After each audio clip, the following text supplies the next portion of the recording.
In 2007, our family visited Ellis Island, and honestly, it had a profound impact on my view of the United States and my place in it.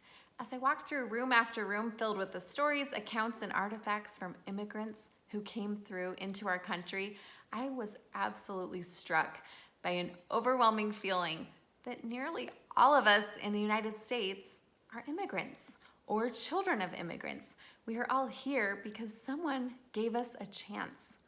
I feel that I am no more entitled to be a citizen of this country than any other child of God on this earth who is seeking the refuge, freedom, or opportunities that America has to offer.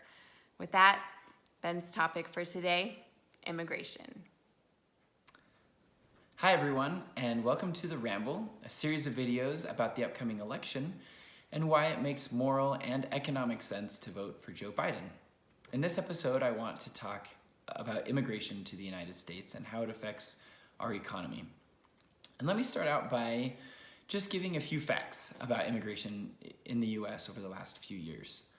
This is mostly based off of a recent Forbes article where they actually looked at some of Donald Trump's recent policies and projected how those policies would affect immigration in 2021 and compared that to the amount of immigration in 2016, the last year of Barack Obama's presidency.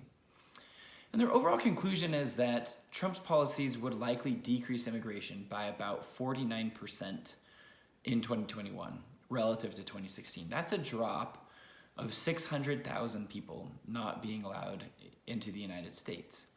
And within that 600,000, the bulk of that drop is projected to be a reduction in the number of visas allowed for people who are trying to reunite with their families, with family members who are already US citizens.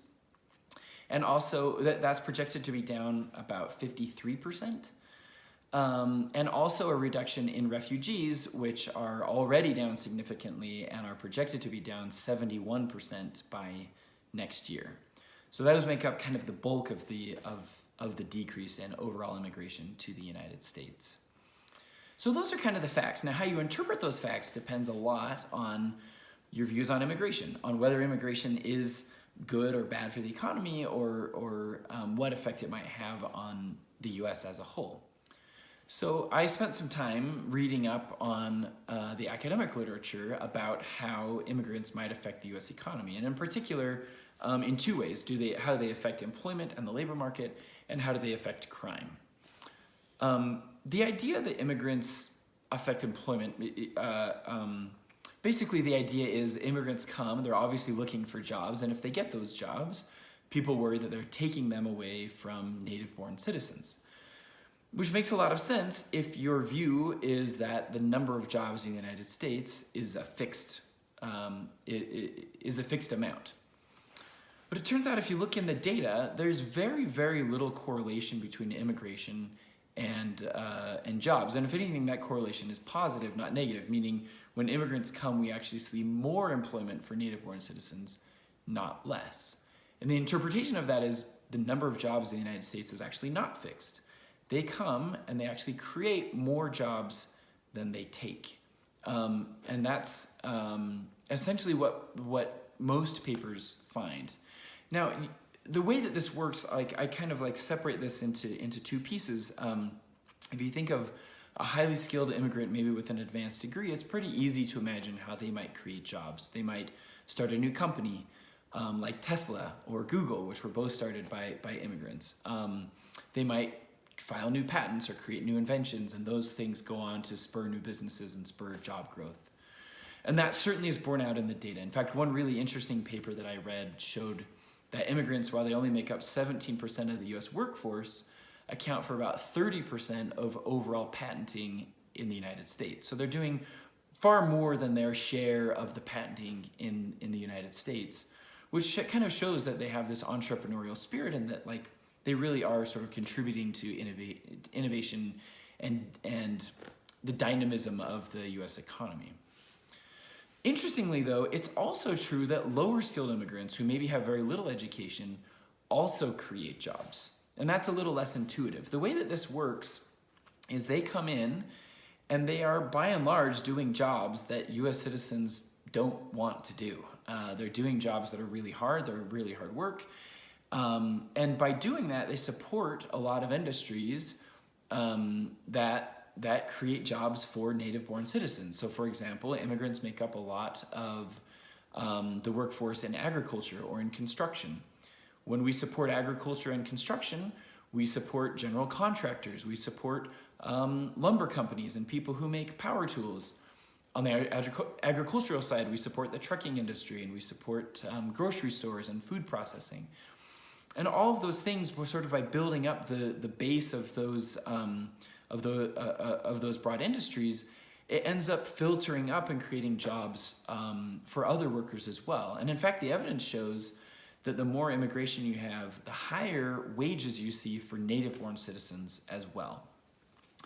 Now, I want to say really clearly, these effects are mostly small. The impact is pretty small. They don't create a ton of jobs, but they are creating jobs, not destroying them. They do increase wages as well. They don't decrease wages for native-born citizens. So overall, the impact appears to be mostly small and positive when it comes to how immigrants affect the labor market for US citizens. Now, when it comes to crime, we see something very similar. Recent studies show that there's little correlation between immigration and crime. And if anything, an immigrant is actually slightly less likely to commit crime than a native-born citizen. So this is even true for illegal immigrants, which I found surprising, right? This is someone who has had to break the law in order to get into our country, but then once they're here, they actually commit fewer crimes than the average US citizen. So on average, you should really be no more afraid of immigrants committing crime than you are of your next door neighbor or just any average person here in the US. There really is just no evidence to support them bringing in a lot of crime or terrorism or gangs or things like that. So overall, my evaluation of these two fears that people have and that Trump has really pushed, the fear that immigrants hurt the economy and take US jobs, and the fear that they create crime, are quite unfounded. The evidence actually points, if anything, in the opposite direction of those. Now, of course, some immigrants commit crime. Some immigrants do take US jobs, but overall, the overall impact is positive. And that's why from an economic standpoint, it just makes sense to increase immigration, not decrease it. Because overall, they're contributing to our economy, they're contributing to our communities. I also think there's a very strong moral case for why immigration is a good thing. You know, I believe that all people everywhere are children of God, and there's no reason why I should love someone who happened to be born in Florida or in Nebraska or in California more than someone who happened to be born in Brazil or in China or in India or anywhere else in the world. These are people who deserve to be close to their families. They're people who deserve to be safe. And I'll sort of reference back to what I said at the very first of the video, which is most of the immigration that Trump is seeking to reduce are refugees, people who are simply not safe in their own home countries, and people who are seeking to be reunited with their families who are already US citizens and already here legally in the United States. And I just think from a moral standpoint, it's hard to argue against allowing those people to be together and allowing them to feel safe. And I also think we have a moral obligation for everyone to have an opportunity, to have a chance to prove themselves in an economy that's functioning well. And you know, the United States is a land of opportunity. I think this is what our country was built on. Part of my patriotism, part of what I love about the United States is that we are a country of immigrants, a country that welcomes people to come here and help make our country better. That's what our history has been. That's what our country is founded on. The United States actually has a higher share of immigrants than any other country in the world. And I think that's what makes us strong. And that's why I think, like, from a moral standpoint, it's really hard to argue against immigration. Now, does that mean I think we should just open our doors and let anyone in, whoever wants to come?